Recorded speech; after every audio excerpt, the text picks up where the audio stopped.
اعوذ باللہ من الشیطان الرجیم بسم اللہ الرحمن الرحیم سورۃ نساء آیا 46 من الذین ہادوا یحرفون الکلم عن مواضعہ، ان لوگوں میں سے جو یہودی ہوئے وہ باتوں کو ان کی جگہوں سے پھیر دیتے ہیں۔ تحریف وہ کرتا ہے جو اپنے دین سے منحرف ہو جاتا ہے۔ تحریف کرنے سے مراد آیات کو توڑ پھوڑ کر ان کا مفہوم کچھ سے کچھ بنا دیا یا الفاظ کا مفہوم بدل دینا۔ اس جگہ ان سے مراد یہودیوں کے گمراہ علماء ہیں۔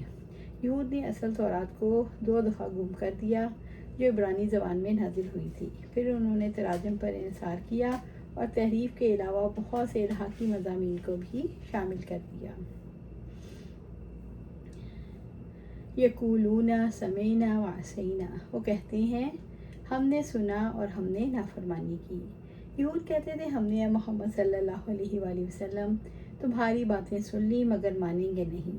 یہود کی شرارت کا ذکر ہے کہ وہ آپ صلی اللہ علیہ وآلہ وسلم کی مجلس میں آتے اور آپ صلی اللہ علیہ وسلم کی بات سن کر سمعنا واطعنا زبان مروڑ کر اس طرح کہتے، اطعنا کی بجائے عصینا، ہم نے نافرمانی کی۔ سمجھ میں آتا تھا یوں بات ہی بدل کر رہ جاتی، ہم نے سنا اور ہم نے نافرمانی کی۔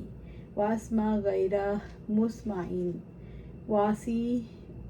واسمع اور تم سنو کہ تمہیں نہ سنایا جائے۔ اس سے مراد ہے سنو وہ بات جو پہلے سنائی نہیں گئی، جو تم کہتے ہو وہ قبول نہیں کرتے۔ وَرَاعِنَا لَيًّم بِأَلْسِنَتِہِمْ، اور رائنا ہماری رعایت کرو، اپنی زبان کو موڑتے ہیں۔ رائنا کا اچھا استعمال ہماری رعایت کیجیے کہ الفاظ سننے والے کے شوق علم پر دلیل ہے۔ رائنا کا برا استعمال زبان کو تھوڑا سا لمبا دبا لینا رائنا بن گیا، جس کا مطلب ہے ہمارے چرواہے۔ وَطَعْنَ فِي الدِّینِ، اور دین میں طعن کرتے ہیں۔ یہودی جو بات نبی صلی اللہ علیہ وآلہ وسلم کا مذاق اڑانے کے لیے کہتے تھے، اللہ تعالیٰ نے اسے دین پر طعن قرار دیا اور اس طرح یہ سمجھایا کہ نبی صلی اللہ علیہ وآلہ وسلم کی ذات دین کا اظہار ہے، اس لیے ان پر طعن دین پر طعن ہے۔ انظرنا، ہم پر نظر کرم کیجیے۔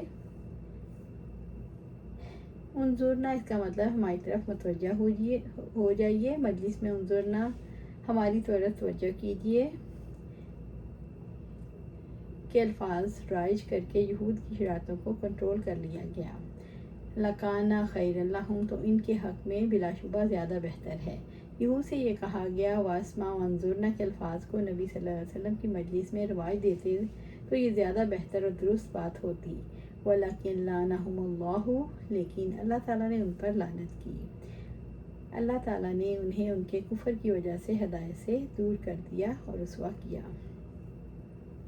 فَلَا يُؤْمِنُونَ إِلَّا قَلِيلًا، چنانچہ ان میں سے کم ہی لوگ ایمان لاتے ہیں۔ اس سے مراد ہے یہود میں سے ماسوائے چند لوگوں کے ایمان لانے والے نہیں۔ ان کا ایمان قلت کی وجہ سے انہیں نفع نہیں دیتا، اس لیے کہ وہ اپنی اخلاق کی اصلاح نہیں کرتے، نہ اپنے نفوس کو پاک کرتے ہیں اور نہ دنیا اور آخرت میں کمال تک پہنچتے ہیں۔ سورۃ نساء آیا 47۔ اس کا شان نزول ابن عباس سے روایت ہے کہ آپ صلی اللہ علیہ وسلم نے علماء یہود عبداللہ بن سوریہ اور کعب بن اسید سے گفتگو کی اور فرمایا کہ اگر وہ یہود اللہ تعالیٰ سے ڈرو اور ایمان لے آؤ، اللہ کی قسم تم اچھی طرح جانتے ہو میں تمہارے پاس جو چیز لے کر آئی ہوں وہی سچ ہے۔ وہ بولے اے محمد صلی اللہ علیہ وآلہ وسلم ہم نہیں جانتے۔ چنانچہ اللہ تعالیٰ نے ان کے بارے میں آیت نازل فرمائی، اے وہ لوگوں جن کو کتاب دی گئی ہے، تم اس کتاب قرآن پر ایمان لاؤ جس کو ہم نے نازل کیا ہے۔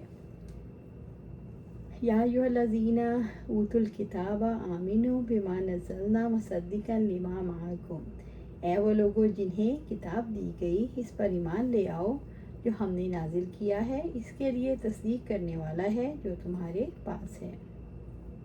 من قبل ان نطمس وجوہا فنردها علی ادبارها، اس سے پہلے کہ ہم چہروں کو مٹا دیں پھر انہیں پشتوں پر پھیر دیں۔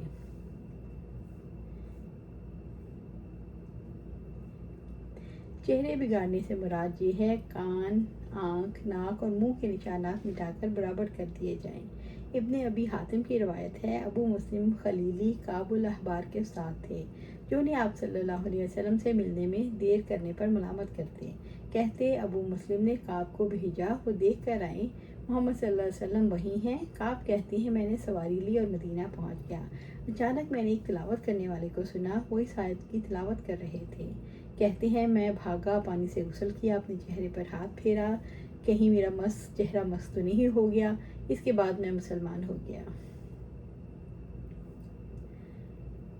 فَنَرُدَّهَا عَلَىٰ أَدْبَارِهَا، پھر انہیں پشتوں پر پھیر دیں۔ چہرے بگاڑ کر پیچھے پھیر دینے سے مراد یہ ہے اگلے حصے پر نشانات ہیں اور ناک، کان، آنکھیں، منہ اور پچھلا حصہ سپاٹ ہے تو آگے کا حصہ بھی کیوں نہ پیچھے کی طرف موڑ دیں۔ او نلعنہم کما لعنا اصحاب السبت، یا ان پر لعنت کر دیں جیسے ہم نے سبت والوں پر لعنت کی۔ لعنت بے حسی کی آخری صورت ہے۔ جب انسان کی بے حسی اس حد تک پہنچ جائے کہ اس کو حق ناحق کی تمیز نہ رہے تو یہی لعنت ہے۔ اپنے حکم کی نافرمانی کی وجہ سے اللہ تعالیٰ نے ہفتے کے دن کی حرمت کو پامال کرنے والوں کو بندر بنا دیا۔ وَقَانَ أَمْرُ اللَّهِ مَفْعُولًا، اور اللہ کا حکم ہمیشہ سے ہو کر رہنے والا ہے۔ اس سے مراد ہے اللہ تعالیٰ کا کام تو ایسا ہے جو کر لیا گیا، یعنی نہ اس کے کام سے اسے کوئی روکنے والا ہے نہ اس کی کوئی مخالفت کر سکتا ہے۔ سورۃ نساء آیا 48۔ ان اللہ لا یغفر ان یشرک بہ، بے شک اللہ تعالیٰ اس بات کو نہیں بخشے گا کہ اس کے ساتھ شریک کیا جائے۔ اللہ تعالیٰ بغیر توبہ شرک کو کبھی بھی معاف نہیں کرے گا۔ شرک کی وجہ سے اللہ تعالیٰ اور بندے کے درمیان رابطہ ٹوٹ جاتا ہے۔ مشرک کو یہ امید نہیں ہوتی کہ اللہ اسے معاف کرے گا۔ وَيَغْفِرْ مَا دُونَ ذَلِكَ لِمَن يَشَاءُ، اور جو اس کے علاوہ ہے وہ جس کے لیے چاہے گا بخش دے گا۔ انس رضی اللہ عنہ سے روایت ہے کہ آپ صلی اللہ علیہ وسلم نے فرمایا، اے آدم کے بیٹے، اگر تو مجھ سے دنیا بھر کے گناہ ساتھ لے کر ملے گا مگر میرے ساتھ کسی چیز کو نہ شریک نہیں ٹھہرایا تو میں دنیا بھر کی بخشش کے ساتھ تجھ سے ملوں گا۔ وَمَن يُشْرِكْ بِاللَّهِ فَقَدِ افْتَرَىٰ إِثْمًا عَظِيمًا، اور جو اللہ تعالیٰ کے ساتھ شرک کرے گا تو یقیناً اس نے بہت بڑا گناہ گھڑ لیا۔ شرک کو اللہ تعالیٰ نے اس میں عظیم قرار دیا۔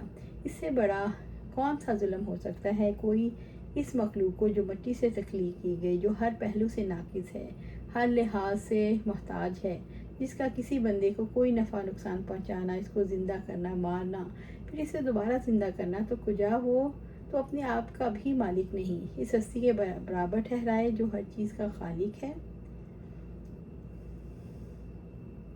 اسی لیے اللہ تعالیٰ نے حتمی طور پر مشرک کو دائمی عذاب اور ثواب سے محرومی کی وعید سنائی۔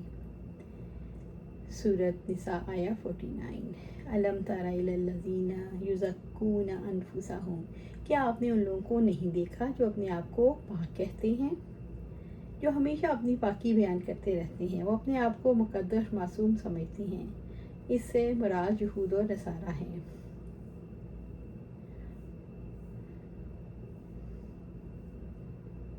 بل اللہ یزکی من یشاء، بلکہ اللہ تعالیٰ جس کو چاہتا ہے پاک کرتا ہے۔ اس سے مراد دل کی، عمل کی، زندگی کی پاکیزگی ہے۔ یہ آیت اس خیال کی تردید کرتی ہے کسی گروہ سے وابستگی کسی کو پاکیزہ نہیں بناتی، بلکہ اللہ تعالیٰ جس کو چاہتا ہے پاک کر دیتا ہے۔ ولا یظلمون فتیلا، اور ان پر دھاگے برابر بھی ظلم نہیں کیا جائے گا۔ اللہ تعالیٰ انسان اور انسان میں عدل کی بنیاد پر فرق کرتا ہے، یہ فرق گروہ کی بنیاد پر نہیں، وہ کسی پر ظلم نہیں کرتا۔ سورۃ نساء آیا 50۔ یفترون علی اللہ الکذب، وہ اللہ تعالیٰ پر کیسے جھوٹ باندھتے ہیں۔ یہاں سے جھوٹ باندھنے سے مراد تزکیہ کا دعویٰ کرنا ہے۔